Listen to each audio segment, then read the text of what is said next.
1, 2, 3.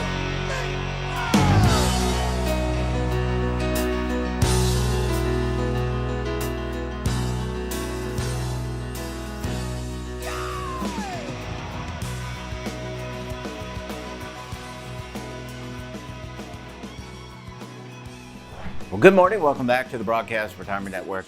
I'm Jeff Snyder. This is BRN AM for Monday, July 31st, 2023. And our top story today, bringing unpasteurized milk products from farm to table. And joining me now to discuss this and a lot more is Sally Morell of the Weston A Price Foundation. Sally, it's great to see you. Thanks so much for joining us on the program this morning. Oh, I appreciate your having me. And really pretty interesting evolution here, and I want to get your perspective on this. More and more states are legalizing the sale of unpasteurized products, cows, goats, sheep, etc. And I want to get your feedback on this. What does it all mean? I'm very familiar with Louis Pasteur. I studied him in school, but I'm not sure what this all means for the consumer. Who ironically never suggested that we pasteurize milk. There He you was go. working There you with go. wine. Yeah. So this has been an ongoing campaign of ours to make raw milk universally available in the United States. We set up our campaign in 1999 with realmilk.com website. And at that time, there were 27 states that allowed farmers to provide raw milk in one fashion or another, either direct sales, retail sales, herd share agreements, or as pet milk. And there were 27 states, and now we're up to 46. So Iowa was a real big victory for us. We've been working there for a long time. So we have 4 to go. And that is our goal, to make this wonderful, healthy, life-giving food available to everyone. Yeah, And by the way, in that same Sure. period, we went from about 6 or 7 states allowing it to be sold in retail and stores. And now I think we're up to 13. Wow. And let's talk a little bit about the health. There's a lot to unpack here, and I want to ask you about, maybe let's talk about the health benefits first. And you know, my dad always tells me stories about how the milkman would deliver in glass bottles when he was a little boy, and it would have cream at the top that he and his brother and sister used to eat. But what are the health benefits of what we're talking about here, which is unpasteurized milk? Well, first of all, let's talk about the dangers of pasteurized milk. And there was a Sure. study that Okay. came out in 2019. So it's a very new study. You know, they accuse us of digging up old studies, but this is a new study which published in the Journal of the Royal Society of Chemistry. And they looked at what heat treatment did to milk proteins. They did basically pasteurization, spray drying, and microwaving. They also did freeze drying. And basically, the proteins were oxidized and degraded. And when they fed these treated proteins to rats, it caused brain damage and liver damage. And the rats were not as smart. It affected learning and memory in the rats. And the authors concluded we need to find other ways of processing milk, because milk processed by heat is dangerous. And I think people need to understand this. You're feeding pasteurized milk to your kids, they're not going to be as smart. Then on the other hand, we have now many studies that have come out showing that raw milk protects against asthma, allergies, respiratory disease, that you get stronger bones when children are fed raw milk, stronger bones and teeth. And yes, it's very protective, wholesome food, very important for growth in children. And I guess you could argue that if a baby is having milk directly from its mother, that is technically That's raw milk. That's technically not pasteurized milk. That's raw milk. I've heard FDA officials said, well, we really should be pasteurizing this breast milk, but it would be impractical. But Yeah, I guess there'd be a lot of women. Anyway, that's a whole nother. Yeah, no, I mean, it's just silly to think, well, babies get raw milk. If they're breastfed, why can't growing children get raw milk? So we have, what I want to say is, we have the technology today to make raw milk perfectly safe. And we have a wonderful safety record in the last 20 years when we've really been looking at this. Yeah, sorry, I didn't mean to interrupt you. I guess before we go to commercial break, I want to ask you what. Obviously, there's a big dairy industry. I mean, many of us have seen the. I remember when I was a kid, the Got Milk ads with Cal Ripken, who I'm from Baltimore, grew up, born and raised. Remember those ads, and so there's definitely an industry around this. But why the pushback? Because it seems to me, as a layperson, pushback. Obviously there may be some financial gain as a result of this. So why the pushback from the industry and the FDA about this? Because the industry controls these farmers in the system. They're getting approximately the same price for their milk today that they got in World War II. Whereas farmers selling raw milk to the public, and that's about $1.60 a gallon, something like that. Farmers selling raw milk to the public get anywhere from $5 to $25 a gallon. And they don't want to have to compete with that. They don't want to have to compete with farmers really getting a good, fair price for their milk. Yeah, I mean, there's always, look, call me a cynic, but there's always an economic reason when there's pushback. Yes. It's a real economic reason. It has nothing to do with health and with safety, although we would never recommend raw milk from the confinement model because that's just horribly filthy. Yeah. Raw milk needs to come from pasture-raised cows and be produced in a clean way. So let me take a quick break. When we come back, we're going to talk about how you can get access, if you would like, to unpasteurized milk. You're going to want to stay tuned right here on BRN AM.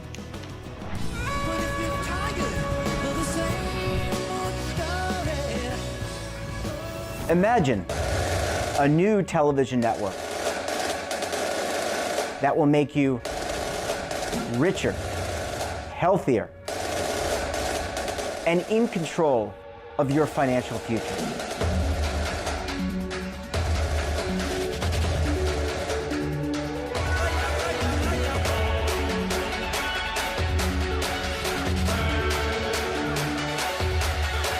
This network is for the policewoman in Nashville, Tennessee, the baker in Dubuque, Iowa, the teacher in Lexington, Kentucky. We want to make the idea of savings and retirement culturally relevant. But what do you see as a defining issue of the midterms, especially for the smaller businesses? I mean, they are the lifeblood of the American economy.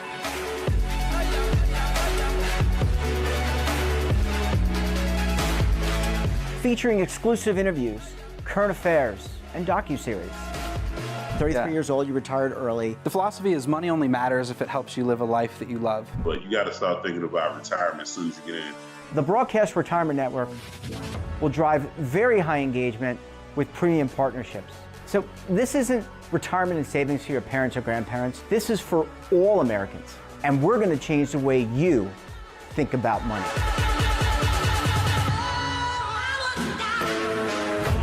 Welcome to the next frontier of retirement and savings. This is BRN, the Broadcast Retirement Network. Well, Sally, thanks so much for staying with us. Really appreciate you hanging around for segment number 2 this morning. Thank you. So let's pick. I know you wanted to make a comment. I brought up the Cal Ripken. It may have been updated, but he's the guy that I remember because I'm an Orioles fan. You wanted to make a comment about the Got Milk campaign. Yeah, the Got Milk campaign in California spent $1 for every person in California to promote pasteurized milk, basically. And what happened? The consumption went down. Consumption of pasteurized milk has been relentlessly declining because fewer and fewer people can actually tolerate it. It's a huge allergen, gives the kids a tummy ache. It causes them to have earaches, and it's even been associated with diabetes and things like this. So pasteurized milk consumption is relentlessly declining. Yeah, and that's unfortunate because we're talking about the benefits of milk. And look, I mean, if your mother is producing it and you have access as a baby, you theoretically want to probably continue that. For people watching, how do they get access to this unpasteurized milk? If they're listening, they want to explore it, where do they go to get it? So we have a great website called realmilk.com. And by real milk, we mean milk that is not pasteurized, comes from cows eating grass, and that has all the fat in it, because the fat is a very important component of the milk. When you take the fat out of the milk, the animals don't thrive. And it's also a very important part of the safety of the milk. Anyway, we have a wonderful map on the website, Raw Milk Finder. You can go to this map and click on it and put your zip code in or your state in and find out where milk is available in your state. There's also numerous articles on the health and safety of raw milk and testimonials. It's just a great website. And we are getting anywhere from 500,000 to 750,000 new people clicking on that raw milk map every year. So that just shows you how this is skyrocketing. While pasteurized milk consumption is relentlessly declining, the consumption of raw milk is just going through the roof. And is some of that related to the health, the allergens that you were talking about? I mean, look, my wife has banned me from having any type of milk at any time, or else I'm not allowed to be in the apartment.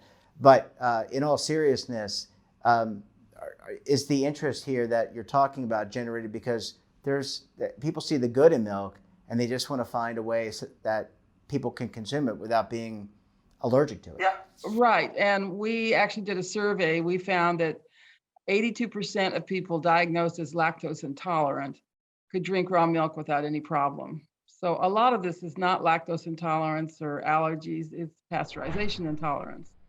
Now, if you want to try raw milk, you've had problems with pasteurized milk, please don't go and gulp down a great big glass of raw milk. Start slow, a couple tablespoons at room temperature, and gradually build up, because what that raw milk is doing will build a new healthy biome in the gut. It's completely designed for this. It's wonderful for people who've been on a lot of antibiotics and want to rebuild the flora in their gut. But go slow, start slowly. It won't hurt you, but it might cause some discomfort. Yeah, and what about other products? I mean, I think a yogurt. As I was about to join our conversation, I was thinking about having a milkshake. Haven't had a milkshake in I don't know. It's got to be 30 years since Howard Johnson's existed. Yeah. Well, raw milk tastes like a milkshake just by itself. If you're drinking full-fat raw milk, it just tastes delicious. It's creamy. It's satisfying. But what about products made like a yogurt or made from? Yes, an ice cream made from raw cream is just to die for. Raw butter, raw kefir, raw yogurt, although raw yogurt will be more like a beverage because you do have to heat it to get it thick. Some states allow all of these products. And you just have to go to the map to find out. And then what about major retailers thinking about the Whole Foods, because their whole mantra, by the way, is organic, good for you. Can you go to one of these health food stores? Whole Foods won't carry it. Too bad for them. Supermarkets won't carry it, although there was a brief period in California where the supermarkets did carry raw milk. I think what happens is the dairy industry says, you are not allowed to do this. We won't, give you our products or whatever. I don't know. They have a lot of influence. But there are health food stores everywhere that carry raw milk, and I think it's a nice advantage over the Whole Foods. So you want to patronize these small places. Now, where do you live? I live in Charlotte, North Carolina. It's not available in stores here, but it is available. Just go to the map and you can find it.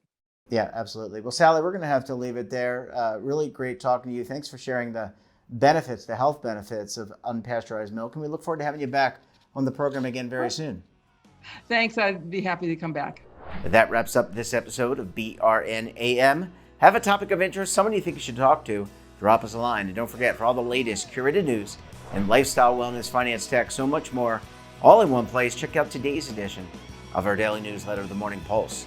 Want to search our archives, check out our latest content, then visit our website, and of course, all of our streaming partners. We're back again tomorrow for another edition of BRNAM. Until then, I'm Jeff Snyder. Stay safe, keep on saving, and don't forget, roll with the changes.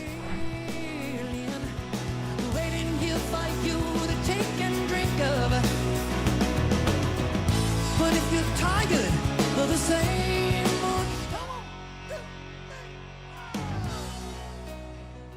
Now is your opportunity to co-create content around any topic on the First Lifestyle and Wellness Network. Reach a global audience through our platform and co-own exclusive branded content.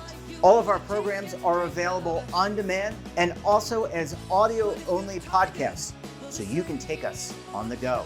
Broadcast Retirement Network, available anytime, anywhere, and on any device.